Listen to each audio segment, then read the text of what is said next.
What's up, RestoMods? We're at quarantine cruise number 10, and our friend Rodney here has a beautiful Tri-Five that we've been waiting to talk to him about. Rodney, what are we looking at? Well, this is my 1955 Chevy, two-door sedan, 150 series. Obviously, it has airbrush chrome. Yeah, that had me. Makes it look like a 210. It threw me off Air, for a while. So yeah, for those of you out there, this is actually not metal. This is airbrushed on there. And I didn't know that until just now. I've seen this car in a million pictures, and I've seen it in person a couple times. Where did you start on this project? How did you get the car? So this is my dad's first car. He bought it in 1967. Wow. So it was his 16th or 18th birthday. He bought it. He paid half, and then his parents paid half, and he drove it through high school. Okay. Delivered pizzas in it, you know, had a gasser, had a 454 in it, just all kinds of crazy stuff. So he's had it since then.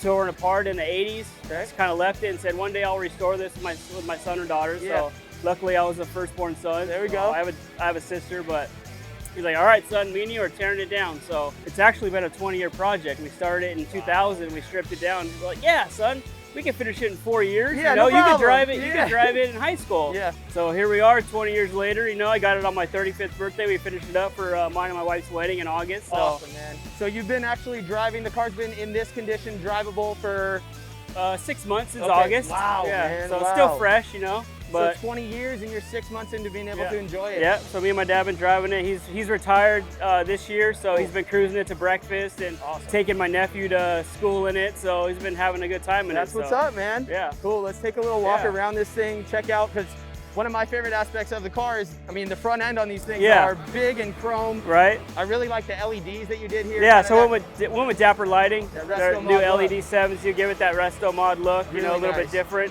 Kept the bird on, smooth the bumper. Cool. Interior on this thing, super clean. Pop that open, take a look inside there. Yeah, so custom interior by JV Enterprises in Azusa. Pretty much put the car together for me and my dad, finished it all up. Power seats, you got Lexus SC300 seats, so power seats, cup holders, vintage air. That console is super nice. Dakota digital gauges to give it that original look, but they're LEDs. Very nice. Yeah, kept the original bench seat in it. I like how you kept the color too. Yeah, you know, put a little orange stitching in it. Yeah. Kept it all nice and plain and simple. Electric power windows. So my favorite aspect of the Tri-Five is that dash, man. Yeah, those double humps. Yes, the double humps and then the painted dash. Right, to match match the the plastic, color. you know, 60s crap. Yeah, absolutely. It's all metal, you know, it's all steel, so paint it and match it with the car. Throw some chrome on it. Nice and clean, man. Wow. This is an awesome project, man. Yeah. Let's take a look under the hood. Yeah, let's pop that thing open. See where the serious business is going down. You know, I would have loved to put a turbo LS in it, but my dad's a carburetor guy. So all right. Oh, wow. Kept it all black, you know, cleaned it up. We went 383 stroker. Okay. Any idea horsepower-wise? I haven't dynoed it yet, but I'm hoping for at least 500. No kidding.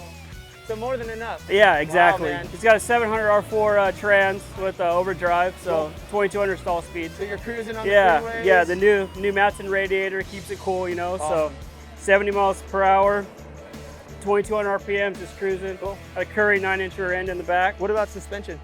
The front's QA1 coilovers with stock A-arms, and the rear is just pocket leaf springs and shocks and Curry 9-inch. Nice, man. Yeah. What about the wheels, actually? Let's chat about those real quick, too. So yeah, I went 17-inch US Mag Ramblers in the front and 18s in the back. 18s in the back, Willwoods all the way around? Yeah, Willwood disc brakes all the way around, a 2-inch drop spindle. So 500 horsepower, you got Willwoods, cruiser automatic, nice comfy seats. Yep, AC, you know, my dad wants to drive it, we want to drive it, made it shootable, so this is a solid he used to have it daily and he wants me to enjoy it as much as I can, so we just built it nice and smooth and simple so I can get out and enjoy it as well. Cool. Rodney, thanks so much for chatting with us. Appreciate it, Mike. Thank you. Appreciate it.